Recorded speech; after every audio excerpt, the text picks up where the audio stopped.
En el video de hoy vamos a hablar de lo que son las redes neuronales. También vamos a ver cuál es su composición, que se refiere a las entradas, al núcleo y a las salidas de una red neuronal. También vamos a ver sus dos maneras en las que se alimentan y por último vamos a ver cómo es su entrenamiento.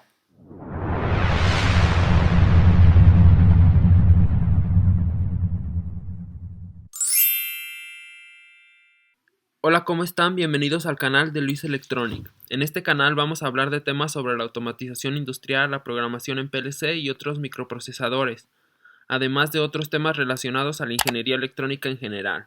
Así que te invito a suscribirte para ver más contenido. Ahora sí, comencemos. Primero vamos a empezar hablando de lo que es la introducción de una red neuronal. Básicamente las redes neuronales son una herramienta atractiva para la solución de problemas de clasificación, como el reconocimiento de caracteres manuscritos, el reconocimiento de palabras habladas y el diagnóstico de diferentes enfermedades. Entre las más utilizadas se encuentra el algoritmo de retropropagación, debido a la naturaleza de su proceso de aprendizaje, que solamente necesita dos ecuaciones para propagar la señal de error hacia atrás. Para obtener esas ecuaciones se utilizan tres técnicas importantes en matemáticas, que es la función del error, el gradiente descendente y la regla de la cadena. Las redes neuronales artificiales, o RNA, son modelos matemáticos que intentan reproducir el funcionamiento de un sistema nervioso, constituidos por un conjunto de unidades llamadas neuronas o nodos conectados unos con otros. El primer modelo de red neuronal fue propuesto por McCulloch y Pitts en el año de 1943, en términos de un modelo computacional de actividad nerviosa. Este modelo era un modelo binario, donde cada neurona tenía un escalón o un umbral prefijado, y sirvió de base para los modelos posteriores.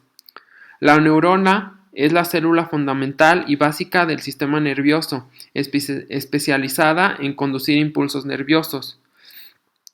Las neuronas tienen características propias que le permiten comunicarse entre ellas, lo que las diferencia del resto de las células biológicas. Entonces, las redes neuronales son modelos matemáticos que intentan reproducir el comportamiento del cerebro humano. El principal objetivo de este modelo es la construcción de sistemas capaces de presentar un cierto comportamiento inteligente. Esto implica la capacidad de aprender a realizar una determinada tarea. Una red neuronal está compuesta básicamente de tres partes, que es la capa de entrada, el núcleo y la capa de salida. En la capa de entrada reciben los datos o parámetros que le permiten decidir a la neurona que si estará activa o no. Entre la entrada y el núcleo se tienen los pesos, que representan la memoria de la red. En el núcleo se realizan todas las operaciones necesarias para determinar la salida de la neurona. El proceso que se realiza en el núcleo varía dependiendo de la red neuronal que se esté trabajando. Las salidas devuelven la respuesta de la neurona, es decir, si está activa o no. Una red neuronal artificial tiene como elemento principal una neurona artificial, que es un elemento con una función matemática que evalúa las entradas que tienen, donde cada entrada se le asigna un peso diferente, y la suma de las entradas multiplicada por los respectivos pesos es la que determina el cambio del estado de la neurona. Los pesos se refieren a las líneas que unen una capa con otra, ya sea de la capa de entrada a la capa intermedia o de la capa intermedia a la capa de salida. Entonces cada una de las líneas que conecta una neurona con otra neurona se refiere al peso.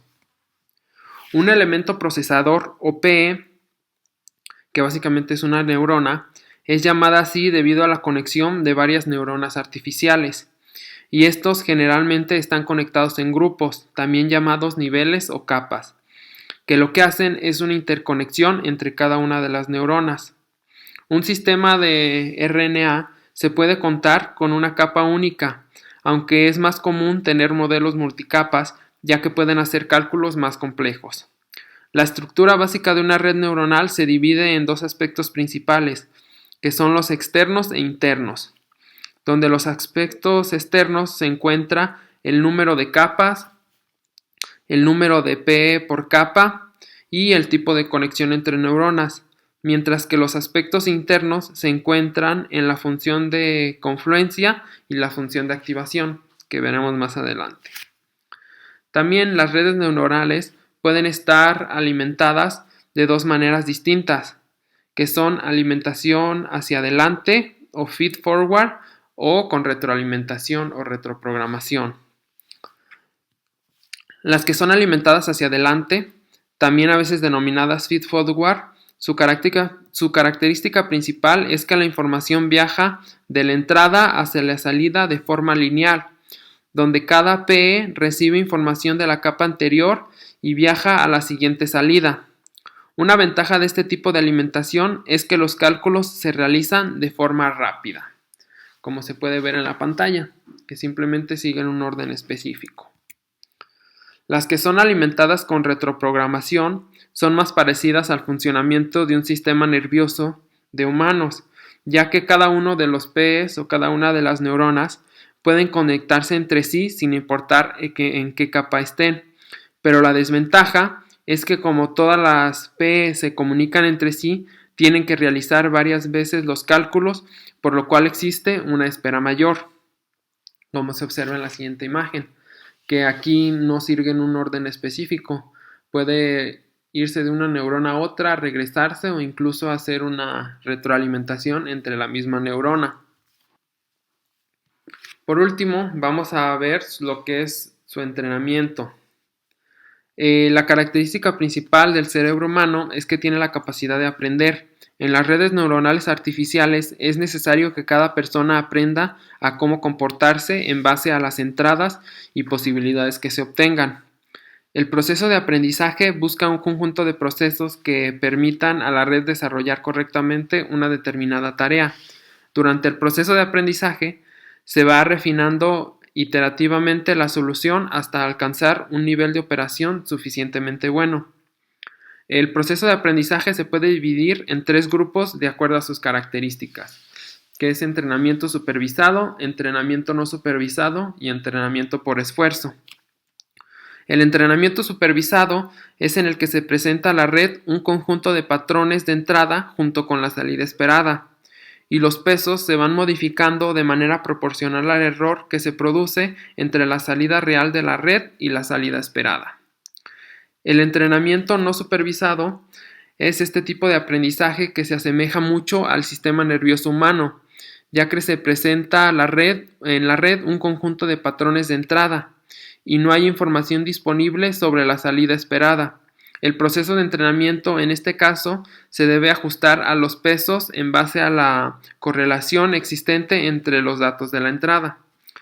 Y por último tenemos el entrenamiento por esfuerzo, donde en este tipo de aprendizaje se ubican los dos anteriores. Se le presenta a la red un conjunto de patrones de entrada y se indica a la red si la salida obtenida es o no correcta. Sin embargo, no se le proporciona el valor de la salida esperada. Este tipo de aprendizaje es muy útil en aquellos casos en que se desconoce cuál es la salida exacta que se debe proporcionar a la red. Esta es la primera parte de lo que se refiere a una red neuronal. En el siguiente video vamos a continuar explicando a lo que se refiere el cálculo de la salida de una red neuronal, así como sus funciones trigonométricas y los métodos del cálculo del error. Antes de terminar este video, te invito a que si te gustó el video le des me gusta para que este video llegue a más personas. También te invito de nuevo a suscribirte y activar la campanita, ya que se subirán 3 videos semanalmente para que no te pierdas de ninguno de ellos. Por último, te dejo de nuevo mis redes sociales para que me sigas. Hasta el próximo video.